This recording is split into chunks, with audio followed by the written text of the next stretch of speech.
Okay,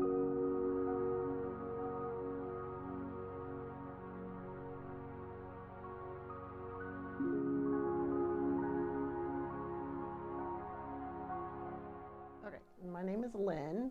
I was born Lynn Ellen Leacock. I'm from Lynwood, California. I have been told I was named after my mom's uncle Lynn, which was L-E-N. And I finally verified that with one of my cousins who's 83 years old. She goes, yeah, I vaguely remember that story now. And I'm like, okay, I just wanted to make sure because I never really cared for my first name, but that's okay. That's who I am. I was born at St. Francis Hospital in Whittier, California, July 30th, 1958. My mom used to live in Compton. She went to Compton Junior High. So yeah, but I was born in a Catholic hospital, and my mom originally spelled my name L-Y-N-N-E, and a little Catholic nun came in and said, honey, you might as well drop that E because nobody will ever put it on there. So she did. So it's just L-Y-N-N. My mom's name, she was born Myrtle Frances Crawford in Etheridge, Tennessee on March 1st, today's her birthday, 1928. And she lived down there until she was about 12, and they moved, her and her mom and her brother moved to Southern California. My dad's name is Thomas Henry Leacock Jr. My dad was born in Plainfield, New Jersey on December 5th, 1927, and he actually was the youngest of 6 kids. And his dad ended up raising him because his mom passed away when he was little.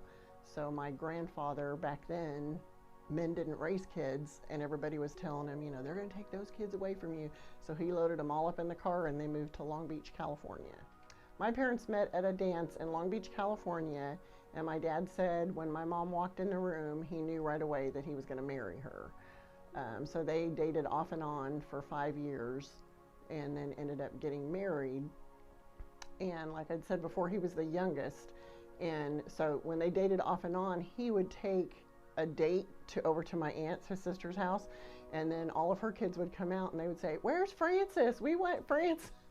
So they always tease each other and say, well, I had to marry your mother because, you know, everybody wanted her in the family. So it's fun to hear stories like that.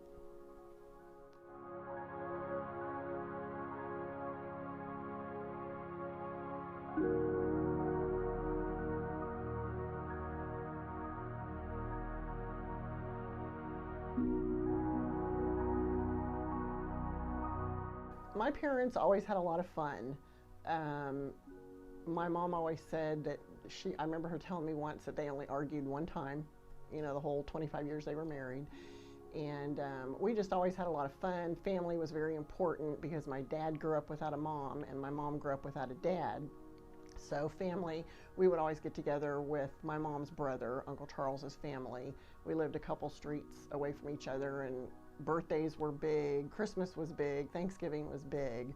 And so that was always important to me growing up, was, you know, trying to instill that in my kids when I had kids and everything. So it was fun. You also learn different things when you grow up. I learned that at one point my mom's parents were divorced when she was little, and her dad kidnapped her one time and took her to Texas. And her dad had threatened her and said, you know, if you don't tell him you want to live with me, blah, blah, blah. And so she told him, but she ended up with my grandmother. But you just never hear, you know, we didn't know that growing up. I didn't find that out. I'm like, wow, that's kind of interesting, you know, but so growing up, family was always important. We did a lot together. We all went to the same church together. Most of us sang. When we would get together at Aunt Janice and Uncle Charles, my aunt would break out the songbooks and we'd sit around and sing a cappella all the time. And so it was fun. It was a lot of fun. The only grandmother I knew, my mom's mom, we called her Mama. She was Grace Jones Crawford, and she was born in Alabama in 1901, I believe. I always remember her. I learned to sew from her. That's where I get my sewing skills. And she was just always, you know, she lived in between, like we lived on one street. She lived 2 streets over, and Aunt Jean's Uncle Charles lives 2 streets over from that, and we could walk anywhere. And I can still see her walking up Ruby Drive to come to our house. And her and my mom were really close. They would always, my dad always gave my mom Saturdays to go do what she wanted to do. She could take off, and he would take care of us and everything. And so she was always very important. She passed away when I was in 7th grade. My dad's dad was a feisty old man, from what I remember. I don't really remember much about him. He was, I'd have to ask my cousin what was wrong, but he always was on a cane, but I don't know why. He passed away when I was in 6th grade, but I just always remember him being there. I don't remember much other than that. So meshing the two together, it was interesting but fun. So all my brothers can cook. Oh, nice. I guess I failed. I never taught my daughters how to cook, but he's picked it up, and all my brothers can cook. So okay, I have 4 siblings. I have 3 brothers and a sister. My oldest brother Gary, my older brother Brian, and then I was born, and then my sister Karen, and then 8 years later, my youngest brother Doug. My brother Doug was born in 1969, and he was the youngest. He was 8 years after my younger sister, so he was totally spoiled and was always the limelight of the show. But he's a good kid. He grew up and went in the service. And my oldest brother Gary was born in 1955. He was always quiet, always a great student. Started playing the trombone and played trombone all the way through junior college and jazz bands, and then taught himself bass guitar, and he's played in a band for 40-something years. But he's always been the best big brother, always there when the family needed him. He takes care of if something happens in the family. He contacts and everything. I really couldn't ask for better brothers than what I have. My brother Brian, whom I call Boo Boo, I don't know why, but that's just his nickname. I always call him Boo Boo. He is a class clown. He followed Gary at school, and the teachers would always say, "Oh, you're Gary's brother." And then he was just class clown all the way through high school graduation, when they put on those little Groucho Marx glasses with noses on, and my dad about died when he saw that. But he's great. He has done a lot of acting. He's done modeling, acting. He currently lives in Las Vegas.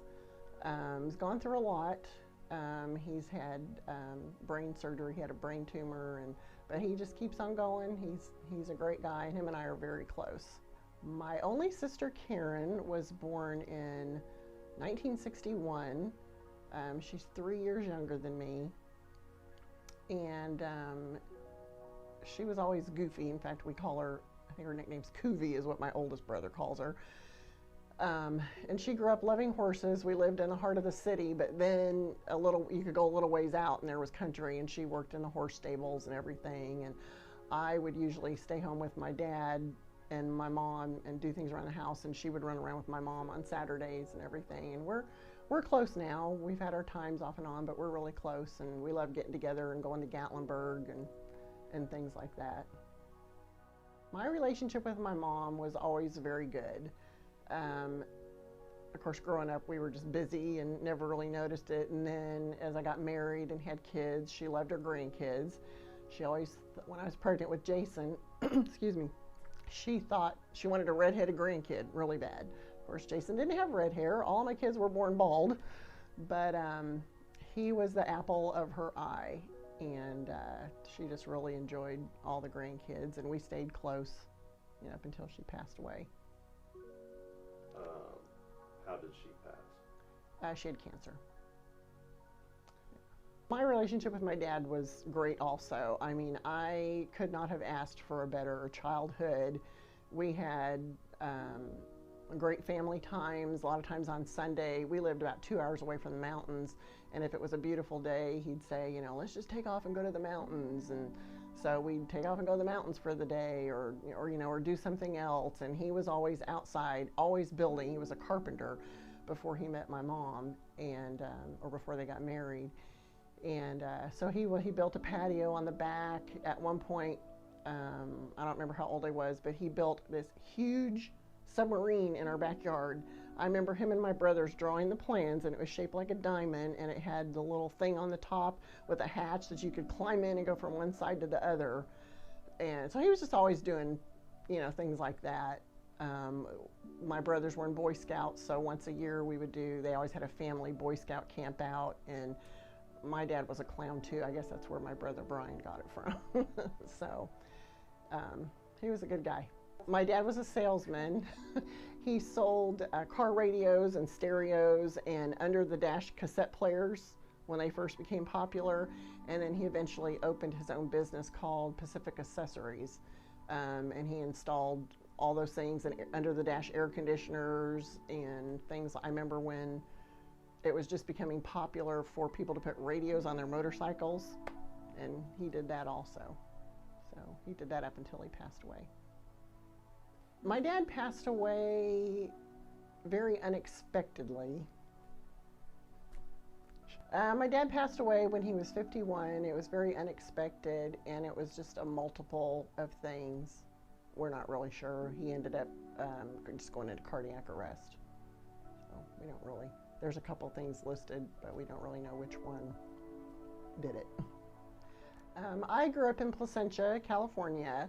Originally born in Lynwood, California. When I was 3, we moved to Placentia. My parents bought a home, and Placentia was a great place to grow up. When they moved there in 1962, there was only 5,000 people, so it was real small.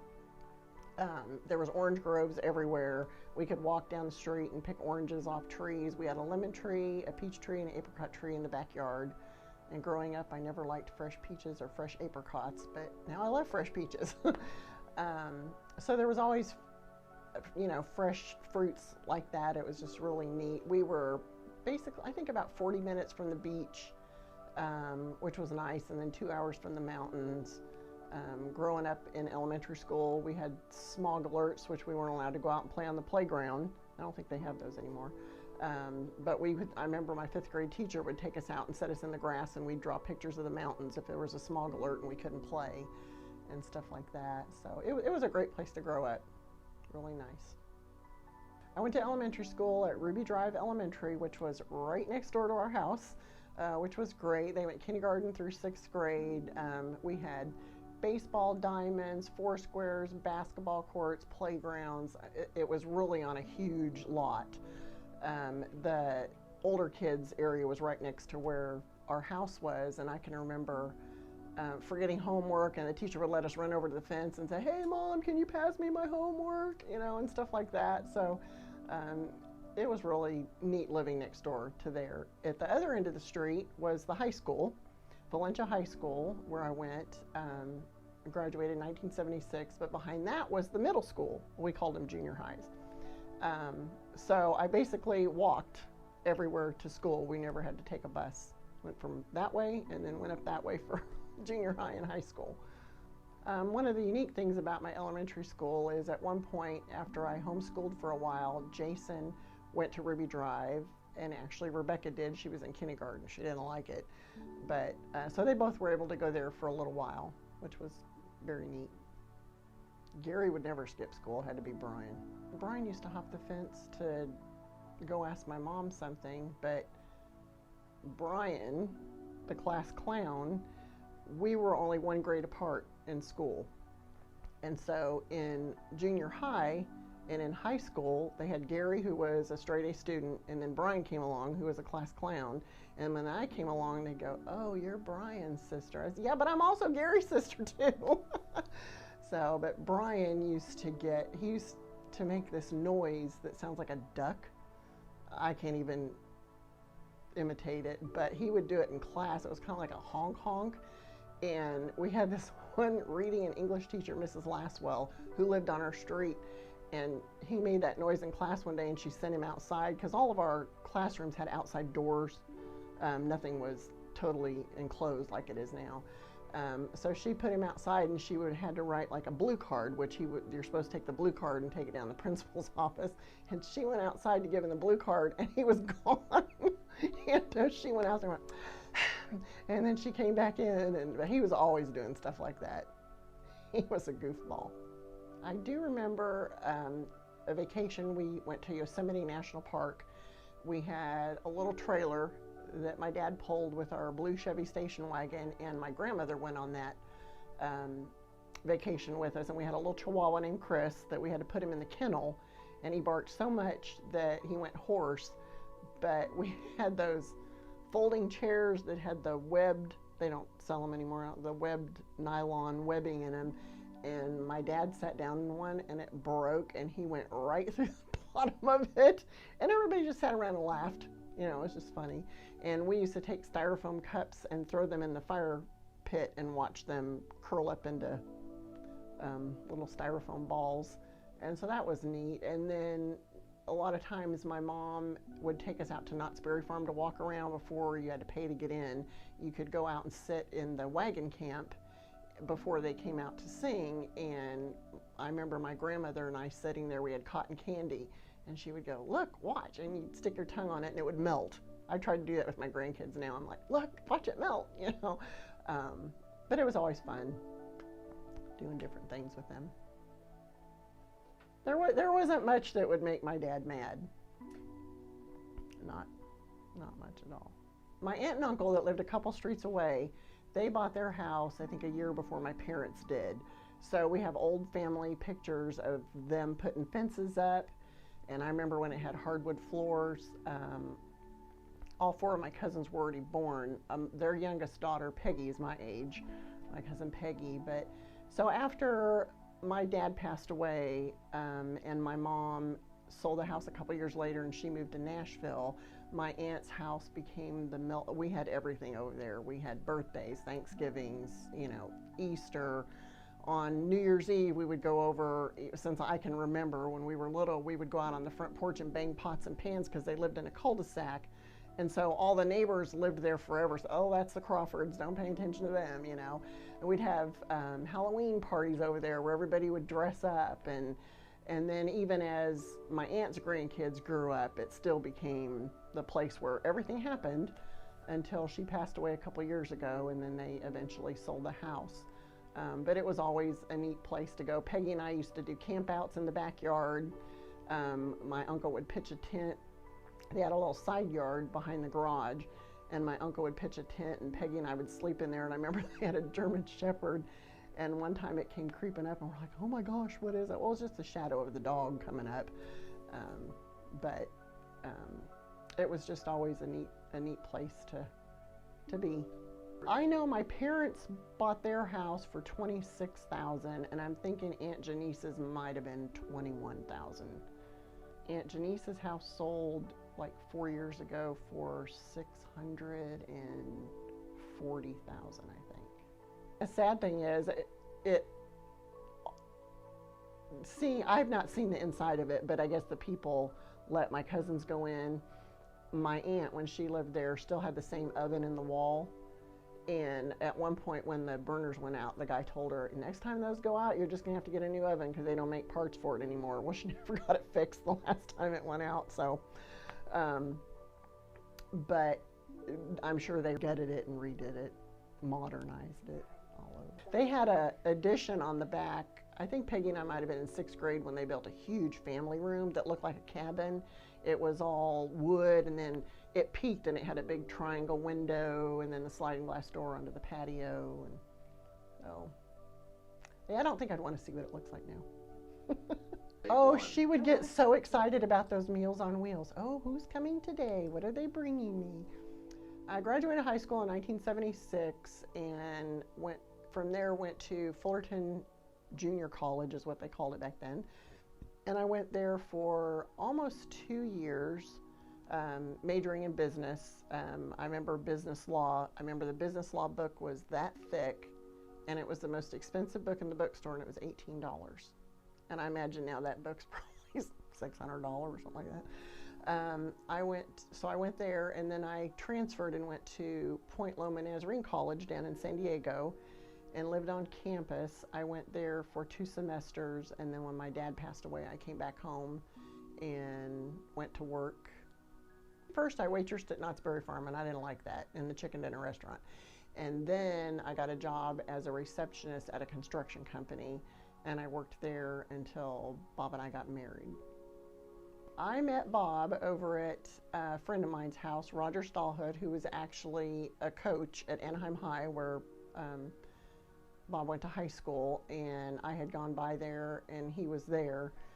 And then I was actually dog sitting for a friend, and I had to take her dog to the airport, and so he went with me to take the dog to the airport and get her on her way. And then we started dating after that. We started dating on July 14th, because I remember, because it was his birthday and my cousin's birthday, and then we got married the following January 19th, 1980. I met Warren, Miles's dad. I had gotten a puppy, I think you probably remember him, Bubba, and we couldn't keep him because we were renting apartments, and so I was going around asking different people if they wanted him, and that's how I met Warren. I guess it's because, you know, you have the first one and you've got a million pictures, then you have the second one and you have a little bit less, then you have the third one by the time the last one comes. My firstborn son, Jason, was born March 16th, 1983 in Fullerton, California at St. Jude Hospital. Not the St. Jude in Memphis, the St. Jude in Fullerton, California. I have a lot of people say St. Jude, and I'm like, different St. Jude. He was, of course, the apple of everybody's eye. Little whiny thing. He cried all the time. We moved when he was 3 months old back to Nashville. My mom was living in Nashville, so we packed up and moved back there, drove all that way. Mom and I drove our Mustang with him, and back then car seats weren't a big deal, so I had his little carrier strapped in the back seat, and she was driving, and at one point, I don't remember where we were, but he was crying so much, my mom had to pull over, and I got out on the side of the interstate and was walking him, and some trucker stopped and said, "Is everything okay?" She's like, "Yeah, she's just trying to calm the baby down, you know." So, yeah, and then when he was just over a year old, we ended up moving back to California. Jason's personality was always, he's been a talker like his daddy, never meets a stranger, always wanted to be a policeman, was always very concerned with other people. On my aunt's street, there was a policeman that lived there, and we have a picture of him sitting on the police motorcycle. And then after we moved out here, I remember going to a Dairy Queen, and there was 2 policemen in there over on Versailles Road, and he walked up and said, "Hi, I'm Jason Rothermund. I want to be a policeman when I grow up." You know, and they're like, "Great, great." So, and then he grew up to be an athlete. He played basketball and football and was the apple of everybody's eye. And then his dream came true, and he became a Lexington policeman. Was on the force for 18 years. After high school, Jason got a football scholarship, and he went to Campbellsville High School, Campbellsville College, for a couple years and played football there. And then when he got done that's when he tried out for the police academy and went through the academy and was a very successful policeman in Lexington and president of the FOP for several years, did wonderful things for the police department. Second born, Rebecca, was also born at St. Jude Hospital in Fullerton, California on January 15th, 1985. She was actually born on my Aunt Jean's birthday on my dad's side of the family, and Rebecca was the best baby ever. She never cried. She was always, but as she got older, she was always very inquisitive. I could put her somewhere to play. I can still remember her. I opened the cupboard doors and had, you know, a million things of Tupperware, and she would just sit there and play with them. And one weekend, Dad and I went away for a marriage weekend, and we had some friends of ours. I can't think of their name, but it was Julie, and I can't remember what his name was. She said, "Oh yeah, Rebecca was just the best thing. You know, I could be a million miles away and she didn't care, but Jason and Bethany and Miles, if I walked 2 feet away from him," you know, so she grew up loving animals. She ended up going to Asbury and now lives in Oregon and has had horses and dogs. And she's married and has 3 kids, and they live right on the Rogue River. It's beautiful out there, so can't wait to see her in a few weeks. My third born, my middle baby, just like I was the middle child, Bethany was born at St. Jude Hospital in Fullerton, January 21st, 1987. And she was a fussy baby, just like Jason. She grew up loving sports. She started playing t-ball. Her dad had her playing t-ball in kindergarten, I think it was. And she progressed, played t-ball, softball, played basketball in middle school and high school, and ended up going to Campbellsville on a softball scholarship. Ended up playing there, and she's married now and has 3 kids.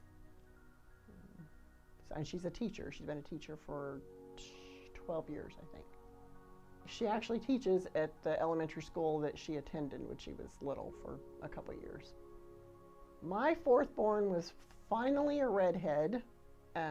Rachel was born in Bowling Green, Kentucky on December 14th, 1989. And she was born a redhead with red peach fuzz or red eyebrows and red eyelashes. So my mom was very happy that she finally got her little redhead. And she was a very quiet baby. She was pretty much like Rebecca. She was quiet and grew up to be a feisty little redhead. She was always my little sidekick. She lives in Nicholasville, Kentucky now, and is married and has 3 kids and is a stay-at-home mom. She worked for years in a hospital doing registration and things like that, but now she's a stay-at-home mom. My last born, Miles, was born in Lexington, Kentucky on April 17th, 1995. Fussy. And was an ornery little booger when he was growing up. Just liked to defy everything. He was pretty quiet, though. He is the complete opposite of Jason. He was very quiet. He didn't really like sports, but he's just Miles. He's went in the Marine Corps when he turned 18. It was something he wanted to do. So when he turned 18, he went down and signed up, and away he went to boot camp. And he was gone he went to boot camp and then went to Okinawa, and there he met Mari, and they've been married for years now and have 2 kids, and they live in Richmond, Kentucky. Miles, after he got out of the Marine Corps and they came back to the United States, he did a couple jobs, but he eventually went through the police academy, and he's been on the police force in Lexington for a couple years now. And he was very fortunate, and he got to work with his brother Jason on the police force for a couple years before Jason retired. There was an age, I think Jason was 12 when Miles was born. So then as they grew up, and as Jason was, out of high school and stuff, he used to take Miles.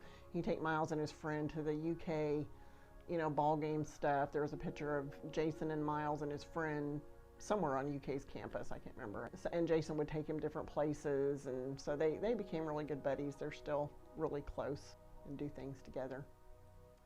A significant person in my life is Roger Stallhut. I met him when I was in, I think, 9th grade. I was attending a Nazarene church. My family went there, and we got a new teacher, and I remember hearing rumors that it was going to be him, and that's where I met him. He became a Christian. His youngest boy had cancer and is a cancer survivor.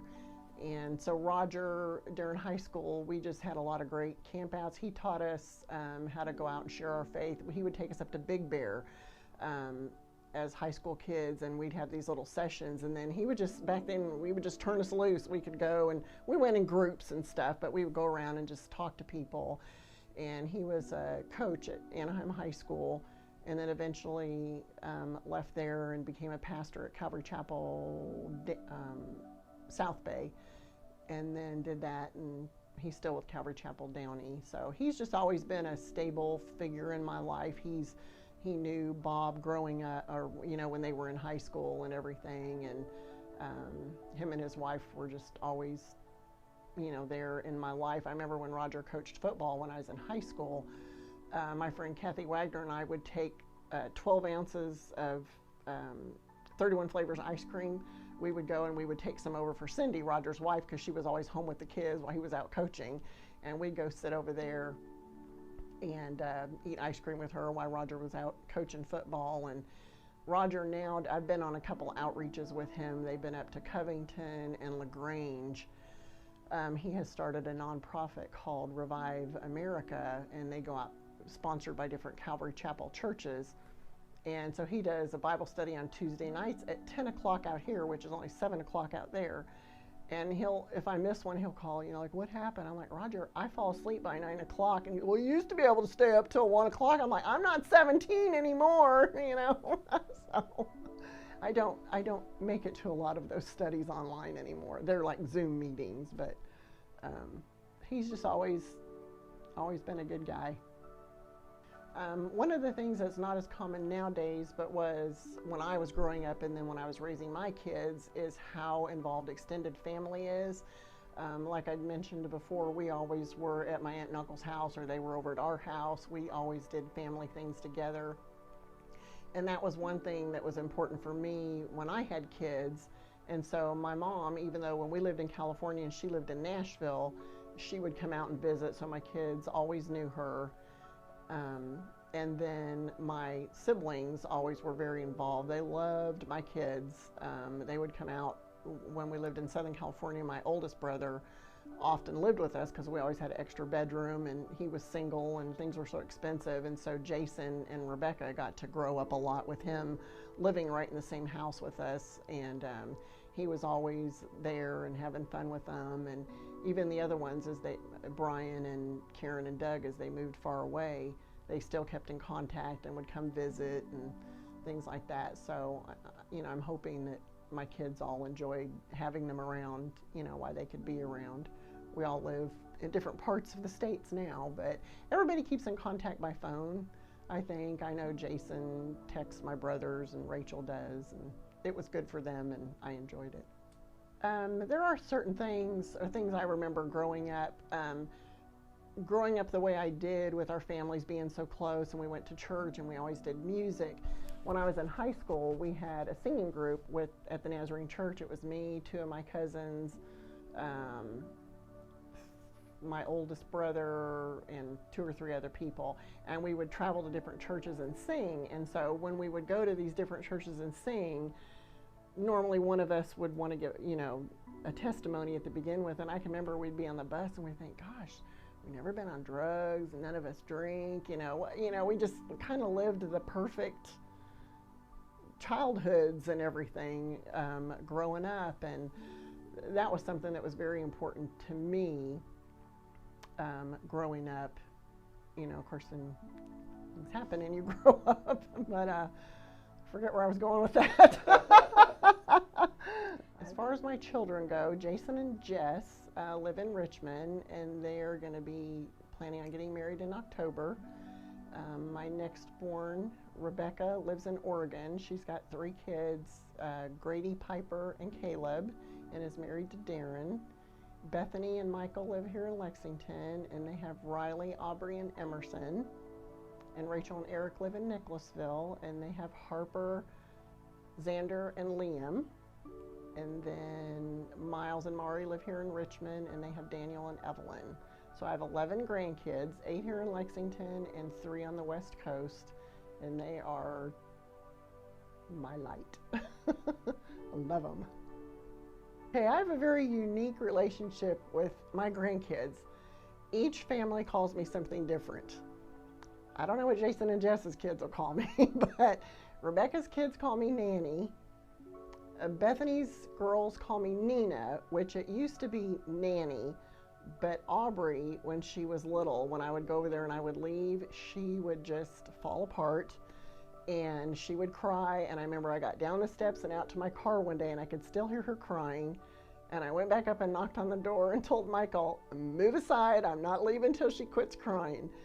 And one night she got so upset after I'd left, she started calling me Nina. It changed from Nanny to Nina.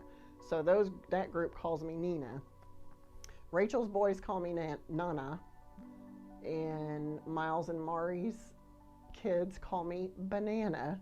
because when they were in Okinawa and Daniel was little, he couldn't say, I think Miles tried to get him to say Nana, but Miles said he loves bananas, so they started calling me Banana. So him and Evelyn call me Banana. So when I die, it's going to say beloved mother and Nanny, Nina, Banana, and Nana. To my grandkids, I would just like to tell you that I love you. I can't say that. Here we go again. To my grandkids, I would just like to tell you that I can't get through it. To my grandkids, Nina, Nanny, Banana, and Nana loves you very much. Okay.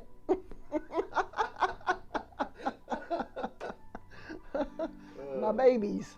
And to their parents, I hope that as you're raising them, you realize that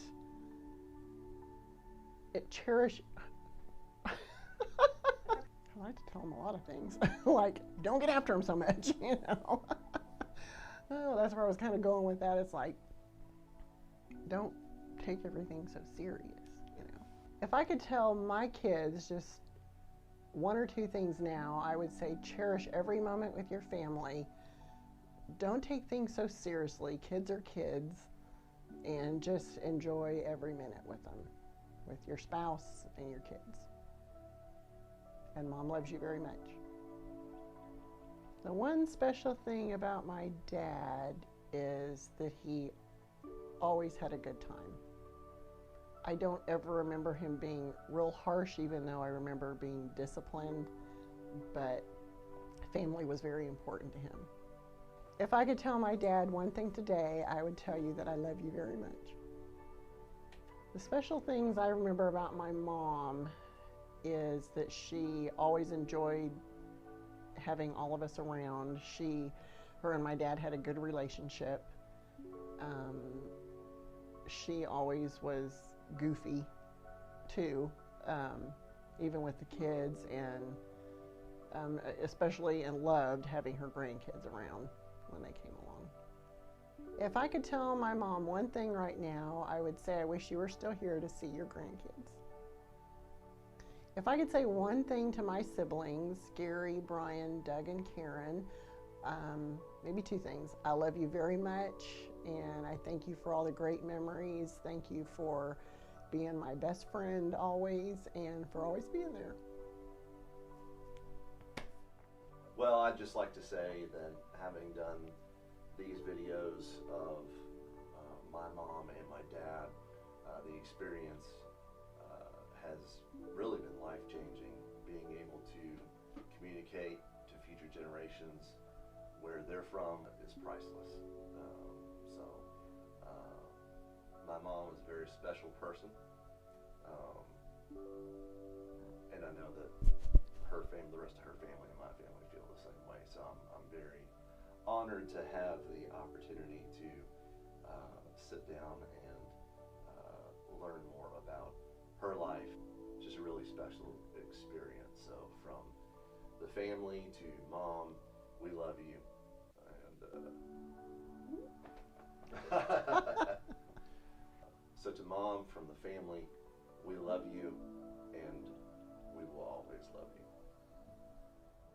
If I could leave these words behind, I would like to just say that I have enjoyed raising my kids. They were just the highlight of my life. I love my grandkids, to my family, my close family, my siblings. Thank you for everything. And life sometimes has its ups and downs, but in the end, family is what really counts.